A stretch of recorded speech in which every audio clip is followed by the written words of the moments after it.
In the East Room of the White House, the atmosphere was already tense, thick with whispered side conversations and the quiet shuffle of paper sliding across polished wood. Then, in a single gesture, President Trump's patience broke. His right hand lifted, palm down, a silent motion toward the man in a Navy suit at the far wall. Michael Reddick, head of White House security, had seen that kind of signal before. It wasn't a suggestion, it was an order. The target sat only a few feet away, Texas Congresswoman Jasmine Crockett. She hadn't moved, her back straight, hands folded lightly on the table in front of her.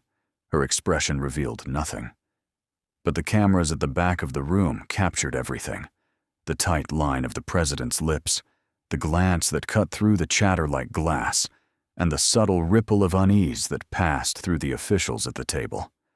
Only moments earlier, the room had been vibrating with their clash. Trump, voice rising, had insisted, "You can talk about fairness all day, but these redevelopment plans are going to get results, and you know it." Jasmine's reply had been cool, razor sharp. "Results for whom, Mr. President? For the families priced out? The seniors losing their homes? Or the developers shaking your hand behind closed doors?" No one wanted to look directly at either of them. Some lowered their eyes to their notes. Others traced condensation on their water glasses as though that simple act might shield them from the storm brewing across the table. Trump leaned in, dismissive, his words cutting like a gavel. "Congresswoman, if you came here to make a speech, you can do it somewhere else." Her voice never wavered. "I came here to represent the people who can't get into this room." And that was when the president's hand flicked the signal. Reddick stepped forward. Each movement was deliberate, his shoes soundless against the carpet, the faint hum of the ventilation system the only noise filling the silence. Everyone knew what was about to happen. Everyone but Jasmine, it seemed. She did not flinch. Instead, she lifted her chin ever so slightly, her gaze fixed on the president. And then, before security could reach her, she spoke. "Mr. President," she said, her words steady, deliberate, carrying across the long table. "You can remove me from this room, but you cannot remove the truth from the record." The room froze. For a heartbeat, it felt as though the walls themselves were holding their breath. Reddick stopped mid-stride, jaw tightening, waiting for the next command. A cough cracked the silence, nervous, from the far side of the table. Then came a whisper, almost too soft to catch. A city leader leaned forward, nodding toward Jasmine. "She's not wrong." Another voice, this time from a Republican housing official, murmured agreement under his breath. The cameras caught it all, the hesitation, the murmurs, the stillness of Jasmine's posture against the weight of presidential authority. Within hours, those few seconds would loop endlessly on news channels across the country. But in that moment, no one cared about the cameras. Every eye was on the woman who refused to shrink, even as the most powerful man in the room moved to erase her presence.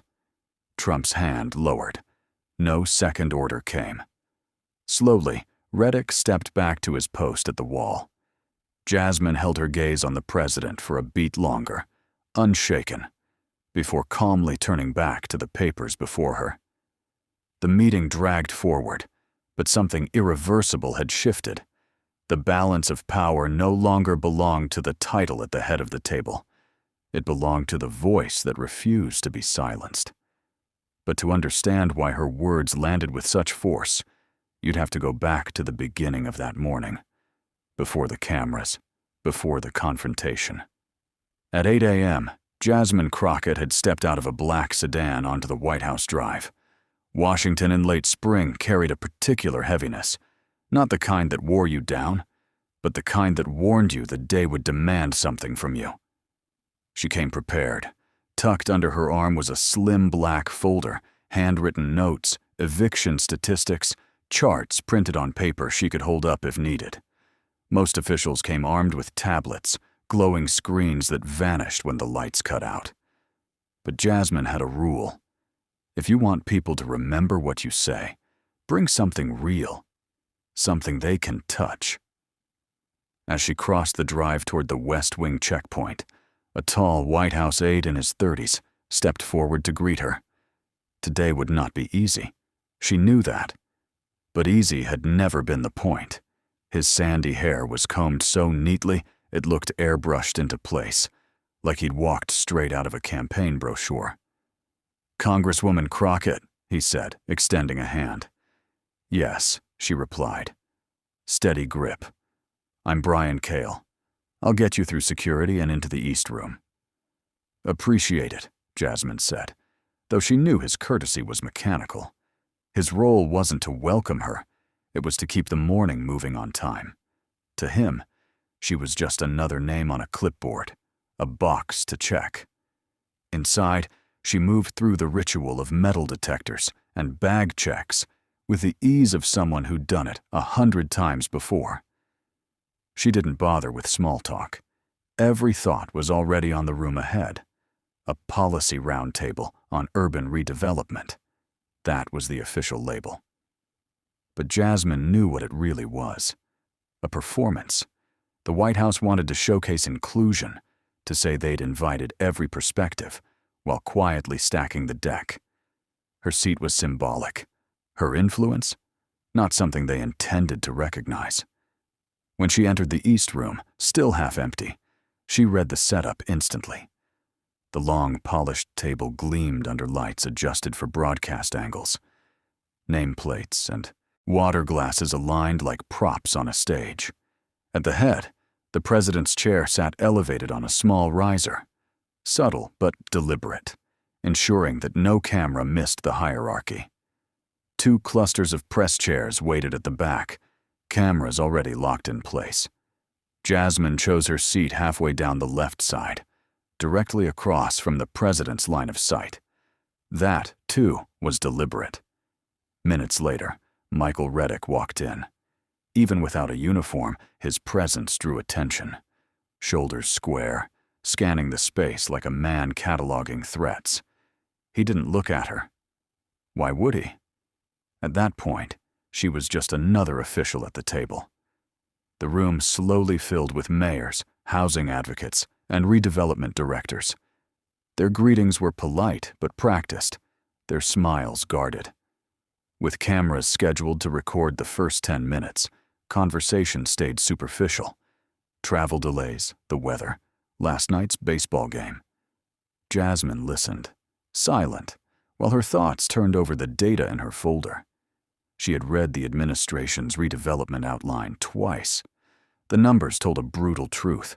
Protections stripped from renters, tax breaks funneled toward corporations, all wrapped in the ribbon of revitalization.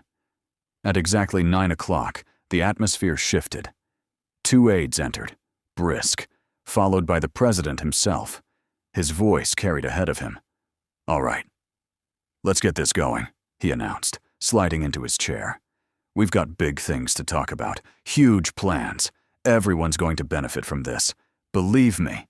He scanned the table, making perfunctory eye contact with each person. But when his eyes landed on Jasmine, they lingered just a beat longer, like a spotlight tightening on its target. The meeting began as scripted. Glowing introductions, broad promises, polite affirmations from city leaders. Cameras clicked in a rhythm almost musical, pens scratching to keep up. It was a safe dance of words, everyone saying just enough, no one saying too much.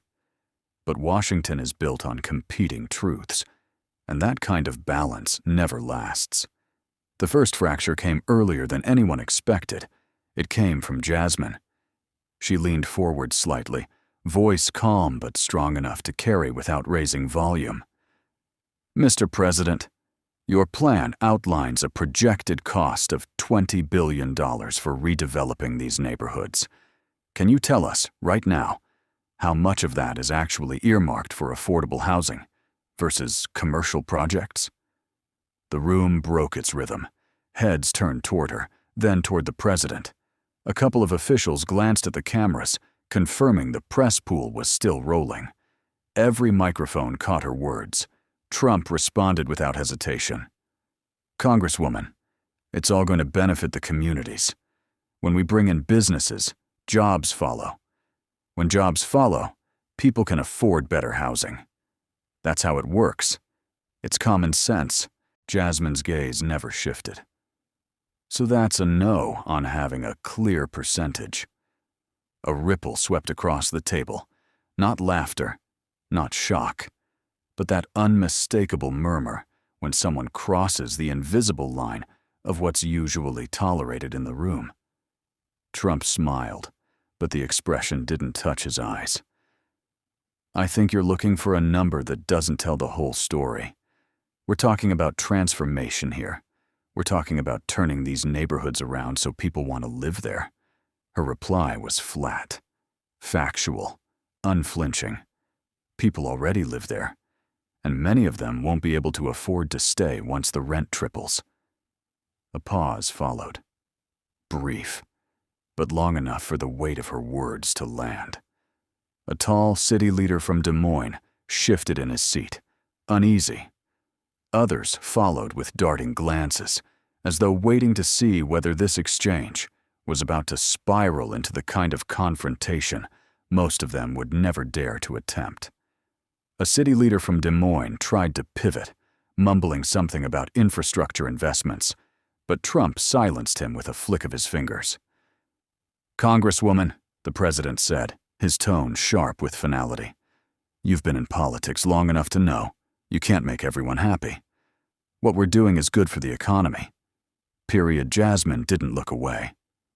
"That depends on which economy you mean." The air shifted. The casual hum of side chatter was gone. Staffers along the wall weren't scrolling phones anymore. Even the press pool, careful never to intrude, had their lenses fixed on the two of them, like predators sensing a kill about to happen. Trump leaned forward, elbows pressing into the table. "You've got a lot to say for someone who's only been in Congress a short time. You're here as part of a group. Let's keep it that way." She stayed perfectly still. "I'm here because my district will be hit hardest by these changes. If that means I speak up, then that's exactly what I'll do." Near the far wall, Michael Reddick shifted his stance. His eyes weren't on Trump or Jasmine, but on the space between them. The invisible line where words might spill into something more. He had the posture of a man trained to step in before hesitation even registered. No one else at the table spoke. No one wanted to. It was no longer a policy debate. It was a collision course. Trump exhaled through his nose, flipping the papers in front of him as though they mattered, then looked back up. "All right, you've made your point. But let's keep this conversation productive. We've got a lot to get through." Jasmine knew the translation. "Stop challenging me." But she also knew the cameras were still rolling. Silence could be spun as surrender, and surrender would be betrayal. She tapped her folder lightly on the table. "Productive is making sure the people who already live in these neighborhoods are part of the future you're building, not casualties of it." From a few seats down, a housing director from Arizona gave the smallest of nods. Another official scribbled into a notebook, maybe to capture her phrasing word for word. Trump leaned back, arms folding. "We'll see if you still feel that way when you see the results." Jasmine's reply was almost under her breath, but steady enough for the microphones to catch. "Results aren't the same as justice." The words hung in the air like smoke. Trump's eyes narrowed. He didn't look back at his notes this time. He looked at her. Really looked. And the room felt it. The subtle shift from political sparring to something personal, something pointed. "Congresswoman," he said, voice low but heavy with authority, "you've made your opinion clear. But we're here to move forward, not get stuck in complaints."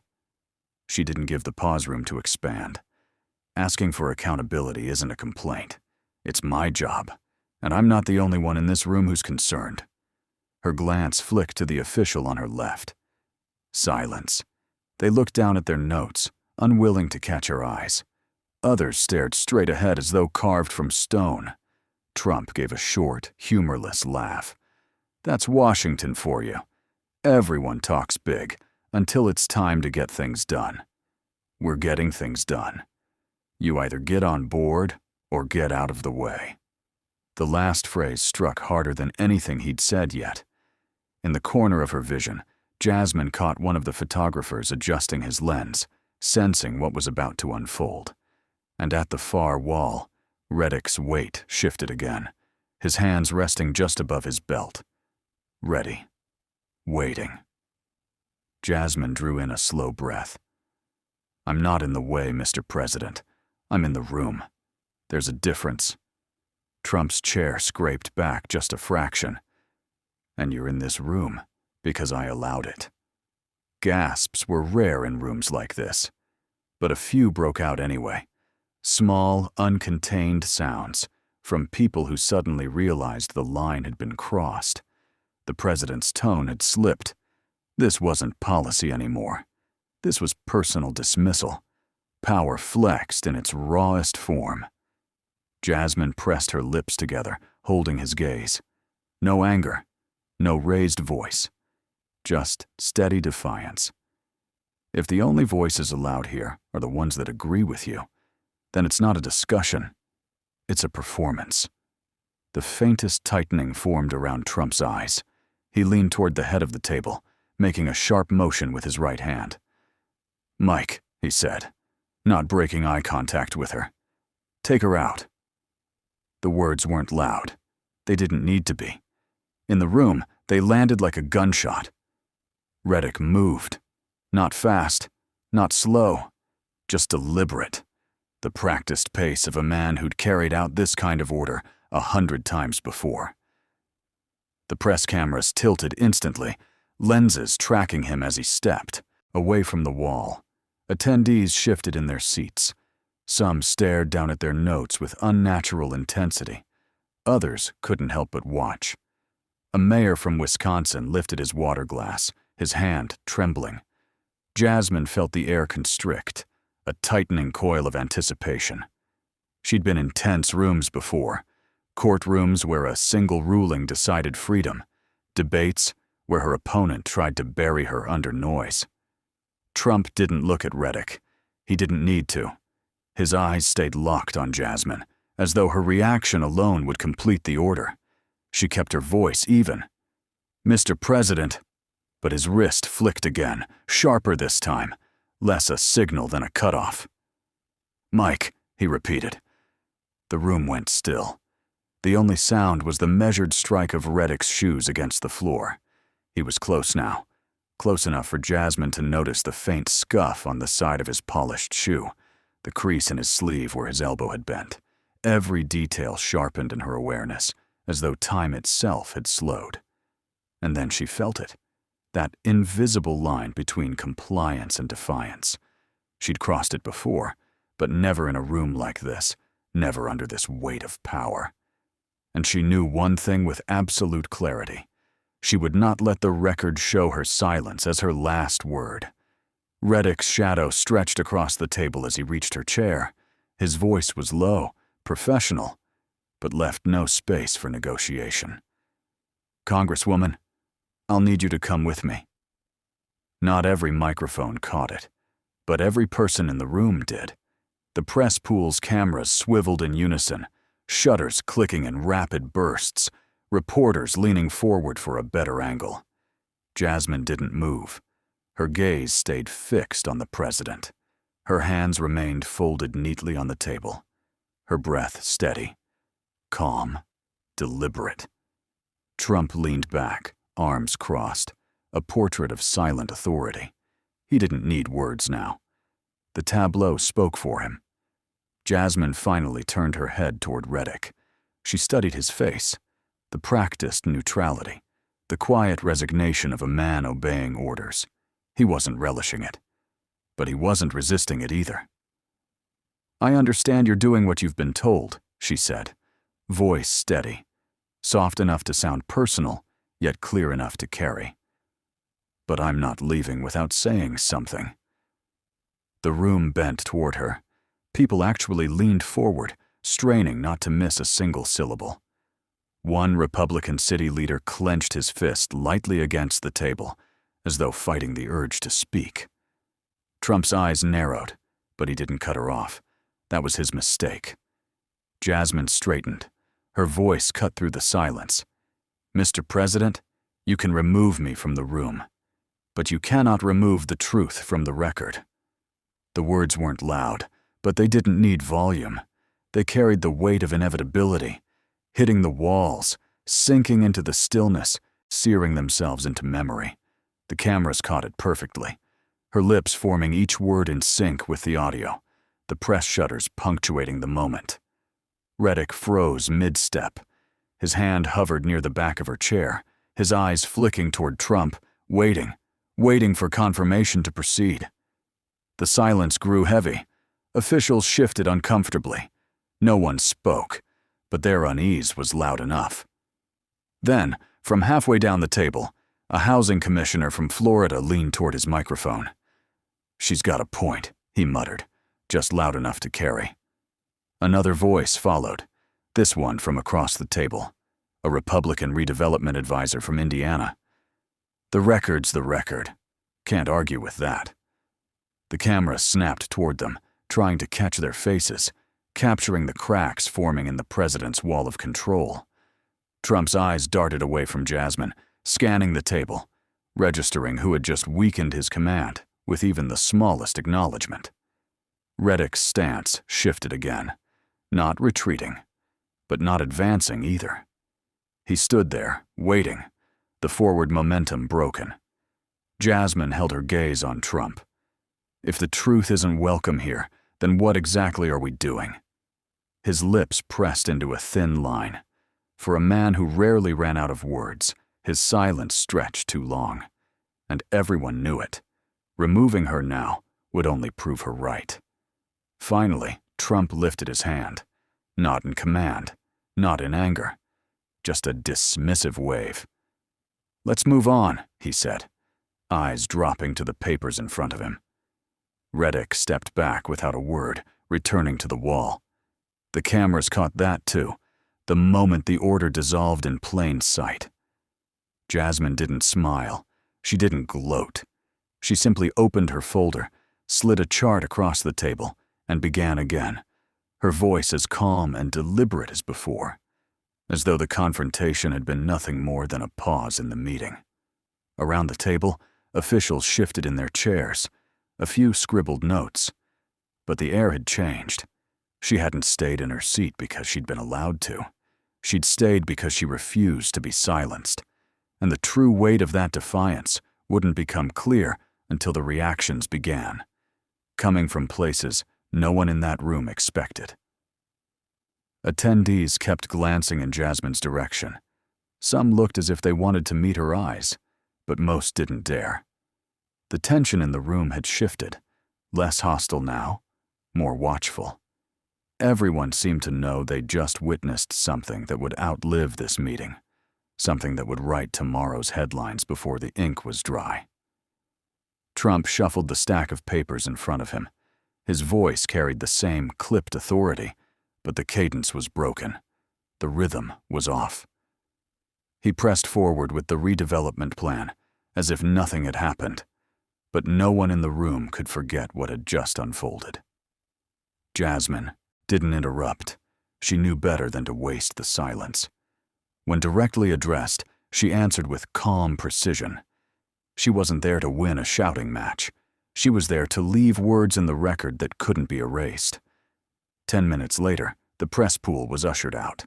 Tripods folded, cameras lowered. Journalists filed toward the exit with eyes that gave away what they already knew. The moment had legs, and it would run on its own. The air shifted instantly once the last camera was gone. Some attendees relaxed into candid postures, but others stiffened, as though they realized too late that live coverage wasn't required for stories to leak. In Washington, one lens was enough to make the truth uncontrollable. As the conversation limped forward, a mayor from St. Paul leaned toward Jasmine, voice pitched just above a whisper. You realize you just put yourself on the front page, right? Jasmine didn't glance at him. She kept her eyes on the speaker at the head of the table. I didn't put myself there, she said evenly. He did. Across the table, a redevelopment advisor from Nevada gave a quiet shake of the head. Doesn't matter who started it. That clip's going to be everywhere before dinner. Jasmine looked at him briefly, her tone measured. Good. Then maybe the questions we've been avoiding here will finally get asked out there. At the head of the table, Trump's gaze flicked toward her. He didn't address the comment, but his silence was louder than words. The rest of the meeting played out in a fragile balance, the president driving his agenda forward, Jasmine answering with cold, fact-grounded precision, and the rest of the room tiptoeing through their remarks, as though aware that a single phrase could end up replayed on every evening broadcast. When it was finally over, chairs scraped against the floor. Small clusters of attendees formed near the doors, trading guarded whispers. Reddick remained by the wall, arms crossed, his watchful eyes sweeping the room like a man who knew the story wasn't finished. Jasmine gathered her folder and rose. She could feel the weight of their stares, some admiring, some wary, none indifferent. Near the hallway exit, a photographer who had been cleared out earlier was waiting, camera bag slung over his shoulder. Congresswoman Crockett, he said quietly. That one line, it's already bouncing around online. Somebody streamed the feed before the cut. Jasmine didn't slow her stride. Then I guess it's out of my hands now. The brighter light of the hallway hit her like a spotlight. Her phone buzzed in her pocket. Once, twice, a third time. She pulled it out long enough to see the screen light up with text previews. Saw what happened. Unreal. They're playing it on MSNBC right now. You just made history. She slid it back without answering. Reaction could wait. Right now, she needed to make it out of the building without being swallowed by a dozen half-scripted interviews. But Washington doesn't wait. Moments like this move faster than the people inside them. By the time she reached the security gate, her single sentence was already being dissected on air by commentators she'd never met, spliced into headlines she couldn't control. The surprise wasn't the public's response, it was the ripple inside the building. By early afternoon, side conversations had already begun across the hill.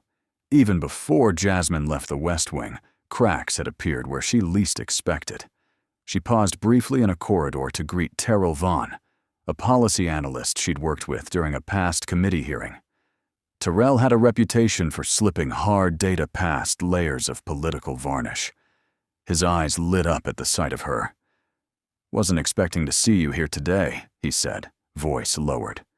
"They invited me," Jasmine replied, "though I'm not sure they plan to let me stay."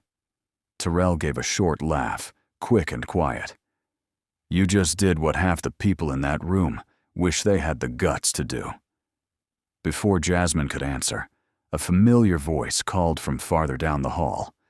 The mayor from St. Paul caught up to them, glancing over his shoulder, as if making sure no one dangerous was in earshot. "You didn't hear this from me," he said. "But after you spoke, 2 of the Republican guys in there started texting their chiefs about the housing numbers. You got under their skin, in a good way." Jasmine kept her face neutral, though her chest tightened with a restrained flicker of satisfaction. Then maybe this trip wasn't a waste. And it wasn't just whispered confirmations. Within the hour, her staff had already forwarded local news clips replaying the scene. Some cut in slow motion, others freezing on the moment Reddick loomed behind her, and Trump hesitated. On one network, a commentator had already reframed the standoff into something larger, something that felt like the opening move of a new fight. Attendees kept glancing her way, some with quick, nervous flickers of the eyes, others refusing to meet her gaze at all. The tension wasn't hostile anymore. It was wary, watchful, as if every person in the room had just realized they'd witnessed something that might rewrite tomorrow's headlines. Trump shuffled his papers, speaking in clipped bursts, as he pressed forward with another section of the redevelopment plan. His voice carried its usual force, but the cadence was fractured. The rhythm that made him so commanding had cracked. Jasmine didn't interrupt. She didn't need to. She answered only when directly addressed, her tone calm, even, choosing her words with the precision of someone who understood that survival in this room wasn't about winning a shouting match. It was about planting a truth that would outlive the four walls of the East Room. 10 minutes later, the press pool was escorted out. Cameras lowered, tripods collapsed, journalists filed toward the exit. And with the absence of the lenses, the atmosphere shifted instantly. Some shoulders relaxed, some voices softened. But even without live coverage, the moment was far from contained. Aides lingered in the back, eyes sharp. Officials with their own agendas whispered at the edges, and everyone knew the rule. Once something had been caught on even one camera, it was already too late to bury it. A mayor from St. Paul leaned toward Jasmine, voice barely above a breath. "You just put yourself on the front page." She kept her eyes fixed on the speaker at the head of the table. "I didn't put myself there." He did across the table. A redevelopment advisor from Nevada muttered, "Doesn't matter who started it." "That clip will be everywhere before dinner." Jasmine gave him the briefest glance. "Good. Then maybe the public will start asking the questions this room refuses to." At the head of the table, Trump's gaze flicked toward her again. He didn't answer. He didn't need to. The look alone made it clear. He'd heard every word. The rest of the meeting unfolded in uneasy balance. The president pressed forward with his agenda. Jasmine countered with fact-based challenges, never raising her voice but striking with surgical precision. And the others, those who just an hour earlier were speaking freely, chose their words with greater caution, as though the air itself had grown thinner. When it ended, the scrape of chairs across the floor carried more weight than any closing statement. Small clusters of attendees gathered near the doors. Reddick remained near the wall, arms crossed, scanning the room like a man certain the story wasn't over. Jasmine gathered her folder and rose. She could feel the eyes that followed her movements. Some carried respect, others unease. None could deny what they'd just seen. Near the hallway exit, a photographer lingered, camera slung over his shoulder, eyes tired but alert. One of those who'd been cleared earlier. "Congresswoman Crockett," he said quietly. "That one line, it's already bouncing online. Somebody streamed the feed before it got cut." She didn't slow her steps. "Then I guess it's out of my hands now." In the brighter light of the hallway, her phone buzzed. Then again. Then again. She pulled it out long enough to see preview after preview. Saw what happened. Unreal. "They're looping it on MSNBC right now. You just made history." She slipped the phone back. The full weight of reaction could wait. Right now, survival meant getting out of the building without being cornered into a half-dozen interviews she wasn't ready to give. But that's the problem with Washington, and with moments that strike the right nerve. They move faster than preparation ever can. By the time she reached the security gate, her one sentence was already being sliced apart by commentators she'd never met and framed into headlines she couldn't control. The real surprise, though, wasn't outside. It was inside. Subtle shifts. Allies of Trump who chose silence instead of their usual scorn. A redevelopment advisor from Florida brushed past her and muttered, "Took nerve to say that," before moving on. A senior aide avoided her eyes entirely. Another attempted a polite smile, the edges tight with uncertainty, unsure if the right move was respect or distance. And when she finally stepped into the glare of the television lights, the press was waiting. "Congresswoman Crockett, do you stand by your comments? Were you worried about being silenced by security? Do you think the president crossed the line?" She didn't break stride. "I stand by telling the truth," she said, "and the record will speak for itself."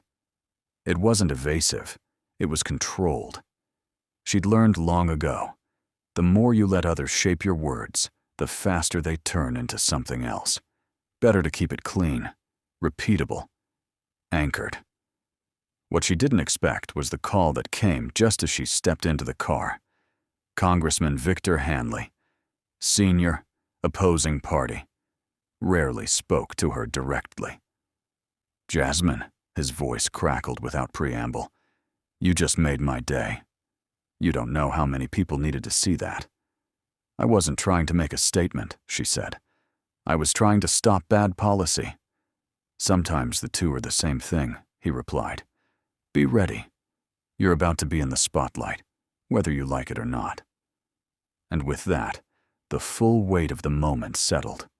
The story wasn't hers anymore. It belonged to everyone who'd just seen power flinch in real time. BBC, CBC, even Al Jazeera.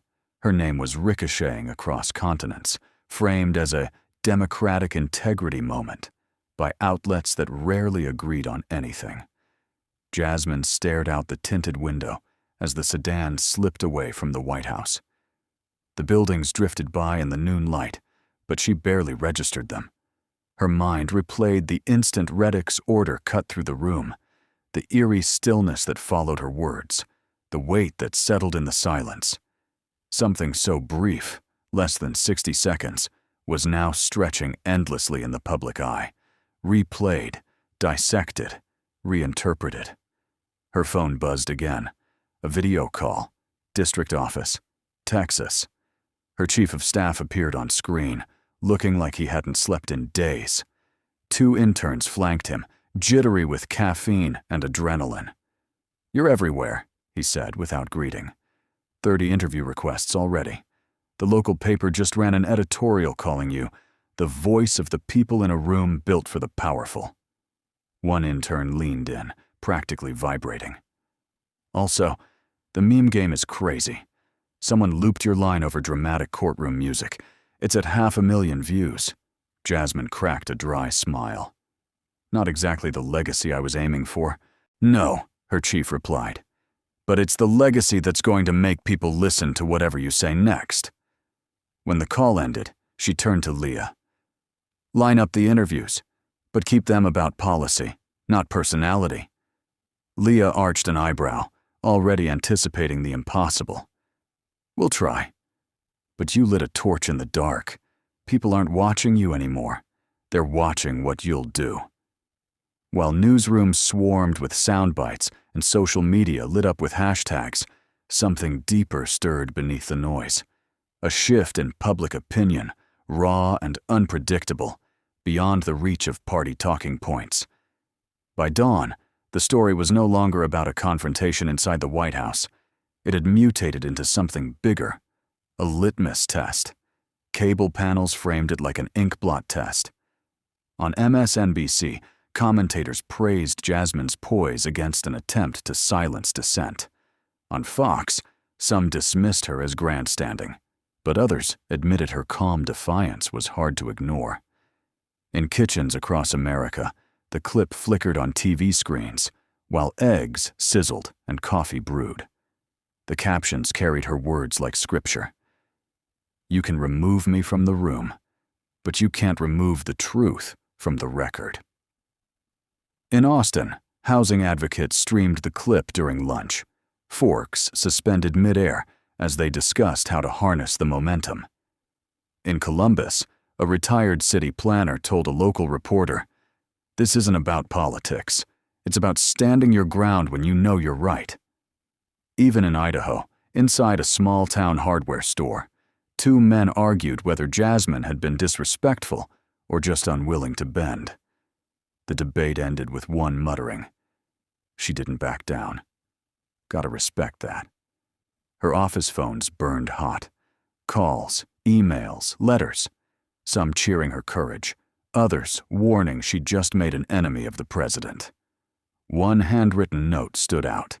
A letter from a Kansas high school civics class. "Thank you for showing us you can disagree without yelling. We watched it for our debate project." On Capitol Hill, allies whispered support. careful not to be caught on camera. Opponents calculated in closed rooms whether Jasmine had gained real political capital or just temporary notoriety. That evening, she sat beneath studio lights for a prime-time interview. The host replayed the viral clip, leaned forward and asked, "Were you afraid in that moment? That refusing to leave would escalate things?" She didn't blink. "I wasn't afraid. I was aware. And when you're aware, you can choose your actions instead of reacting. That's what I did." The host let the silence stretch. "And if you could go back?" "Absolutely," Jasmine said, "because the truth matters more than my comfort in that room." The words landed like a stone in still water. By the time the segment ended, clips flooded social feeds. Comment threads split and multiplied. "She's fearless. This is what representation looks like. She's just playing for cameras. Wish more had that kind of backbone." But behind the noise, her team was already moving. Partnering with housing advocates, they released a plain-language breakdown of the redevelopment plan, how it would hit rents, taxes, and families already at risk. The document spread fast, shared on community boards and union pages, proving she wasn't just standing her ground for spectacle. She was anchoring it in substance, and that combination, defiance sharpened by facts, was hard